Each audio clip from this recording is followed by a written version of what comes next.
அறிந்தவன் அறிய நெஞ்சில் ஒரு துளி வஞ்சம் இல்லை. அவனன்று எனக்கு வேறு ஆறுதல் இல்லை. மனிதனம்மா மயங்குகிறேன், தவறுக்கு துணிந்த மனிதன் அழுவதில்லையே. தவறியும் வானம் மண்ணில் விழுவதில்லையே.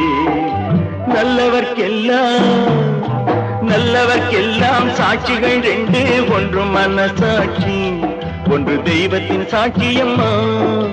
நம்பிக்கை வைத்து கல்லையும் பார்த்தால் தெய்வத்தின் காட்சியம்மா. அதுதான் உள்ளத்தின் காட்சியம்மா, அதுதான் உண்மைக்கு சாட்சியம்மா.